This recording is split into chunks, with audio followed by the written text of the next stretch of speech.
Kalau itu pastikan yang ada di atas meja adalah alat tulis yang sekiranya dapat mengganggu konsentrasi kalian dalam belajar. Silakan dimasukkan ke dalam tas.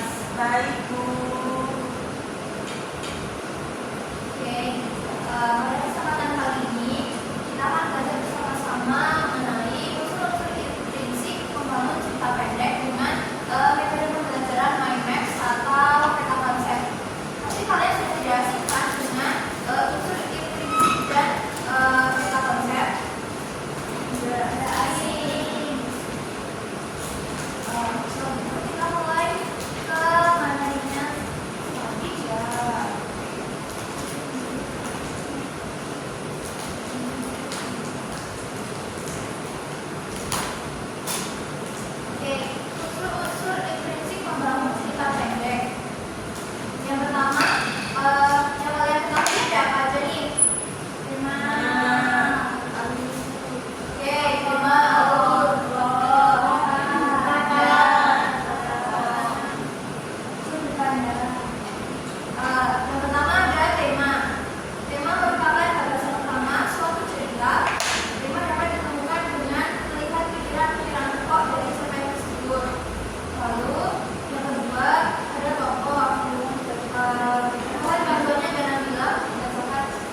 Nah, cerpen ini menggambarkan perjalanan batin dan perjuangan seorang tokoh yang menghadapi kesulitan hidup, baik secara fisik maupun emosional, serta kerinduannya terhadap tanah air. Nah, tokoh dan penokohan yang pertama adalah tokoh Aku, digambarkan sebagai seseorang yang mengalami banyak penderitaan namun memiliki kasih sayang yang besar dan pengorbanan. Yang kedua ada tokoh suami Aku, yaitu seorang pejuang yang penuh cinta anak tanah air dan keluarga namun menderita di pengasingan. Yang ketiga ada tokoh anak Aku, penokohannya yaitu simbol harapan dan masa depan, menjadi alasan utama bagi tokoh utama untuk terus berjuang. Kemudian latar dari cerpen ini ada tiga. Yang pertama adalah tempat di Jakarta, Tiongkok, Belanda, dan Amsterdam. Yang kedua yaitu latar suasana. Latar suasana yaitu penuh perjuangan. Yang ketiga adalah latar waktu, yaitu latar waktu di cerpen ini tidak diterangkan secara eksplisit. Kemudian alur dari cerita ini yaitu menggunakan alur campuran. Kemudian konflik pertama dalam cerpen ini adalah konflik batinnya, yaitu terkait pengorbanan, kehilangan, dan cinta terhadap keluarga serta tanah air. Konflik eksternalnya yaitu terkait konflik sosial politik. Kemudian sudut pandang cerpen ini yaitu menggunakan sudut pandang orang pertama, yaitu menggunakan kata Aku. Gaya bahasa dalam cerpen ini menggunakan diksi puitis seperti tanah air, membebaskan, memberikan nuansa emosional yang mendalam. Kalimat deskriptif yang kaya seperti penggambaran latar, tokoh, sehingga membuat cerita lebih hidup. Yang terakhir yaitu amanat. Amanat dari cerpen ini adalah yang pertama, hidup adalah perjuangan. Yang kedua, pentingnya ketabahan dalam menghadapi cobaan hidup demi keluarga dan harapan masa depan. Sekian yang dapat saya sampaikan. Terima kasih. Bertepuk tangan dulu dong buat kelompok 1. Oke, karena waktunya sudah habis, mungkin pertemuan kali ini bukan sekian. Tapi sebelum itu, Ibu akan memberikan tugas lanjutan yang akan dikerjakan secara individu ya. Untuk KPD-nya nanti akan Ibu bagikan ke grup WhatsApp. Ini merupakan LKPD dari penugasan yang akan dikerjakan secara individu di rumah ya. Untuk cerpennya, kita akan menganalisis cerpen yang berjudul Mengapa Mereka Berdoa Kepada Pohon, cerpen karya Faisal Udang. Lalu setelahnya kalian akan yang pertama kalian akan membuat mind map seperti tadi, namun perbedaannya adalah kalian mengerjakan secara individu. Lalu yang kedua adalah menjawab pertanyaan dari nomor sebentar ya. Soal analisis dari nomor 1 hingga nomor 2. Lalu ini adalah kolom untuk jawabannya. Seperti itu. Apakah ada yang ingin ditanyakan lagi?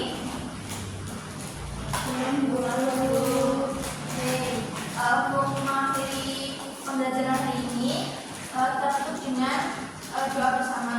Untuk ketua kelas mohon bantuannya. Untuk mengakhiri kelas pada siang hari ini kita